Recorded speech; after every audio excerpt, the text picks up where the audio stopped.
की। भूलिए मत, मेरे पति ने पैसे दिए हैं और मैं नहीं चाहती कि मैं अपनी सौतेली जिठानी को अपने पति के पैसे से कुछ दिलाऊं। समझ में आई बात? अगर शॉपिंग करनी है तो अपने पति से पैसे लेकर करना।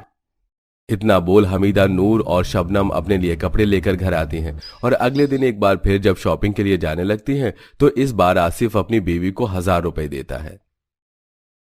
अम्मी जान, आज हमने अपनी बेगम को 1000 रुपए दिए हैं। हमारी बेगम की भी हमीदा की तरह ससुराल में पहली ईद है, इसलिए आज उसे शॉपिंग करने देना। जी, अपनी बेगम की बराबरी हमसे न कीजिए। हम सोने के पाले में पले बड़े हैं और आपकी बेगम का क्या ही कहना। चलिए अम्मी जान, इस गरीब को भी ले चलते हैं। क्योंकि आज आसिफ ने अफसाना को पैसे दिए थे, इसलिए वो लोग उसे अपने साथ ले जाते हैं और जब पर्स और ज्वेलरी खरीदने की बारी आती है तो वो लोग अफसाना को बोलने तक नहीं देते। अम्मी जान, हमें ये पासा पसंद है और सिर्फ 100 रुपए का है। नकली ही सही पर सुंदर है। अगर हम अपने लिए एक पासा ले लेंगे तो हमारे पास भी 900 रुपए बचेंगे। आप एक पासा हमें भी लेने दीजिए ना। भाभी, आप कितना बोलती हो। हम यहाँ आपको सामान उठाने के लिए लाते हैं, ना कि शॉपिंग करने के लिए। अगर शॉपिंग करने का शौक है तो भाईजान के साथ आना।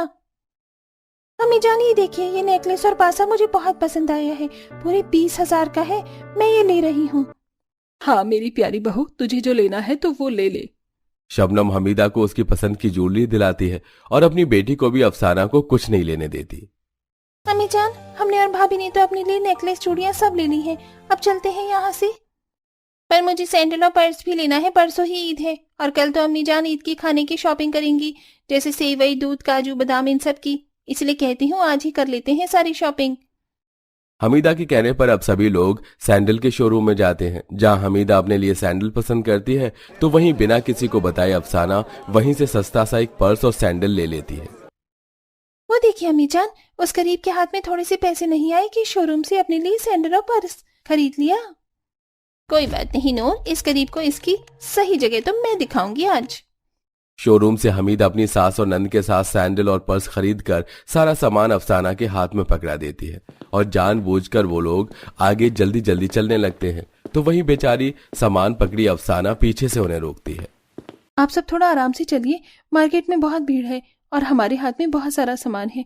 ऊपर से आज हमारा रोजा भी है। आप ही को बड़ा शौक था हम अमीर लोगों के साथ शॉपिंग करने का। अब हम आपके लिए इंतजार तो कर नहीं सकते, इसीलिए नाटक करना बंद कीजिए। अभी हमें मेकअप का भी सामान लेना है। हमीदा, नूर और शबनम अफसाना को परेशान करने के लिए जानबूझकर ऐसा करती हैं। कुछ देर बाद मस्जिद से ऐलान होता है, या अल्लाह, ईद की शॉपिंग के चक्कर में मैं तो भूल ही गई कि शाम हो गई और इफ्तारी का समय हो गया। अब हम क्या करें? अम्मी जान, आप इतनी फिक्र क्यों करती है? आप अपनी अमीर बहू के साथ है ना,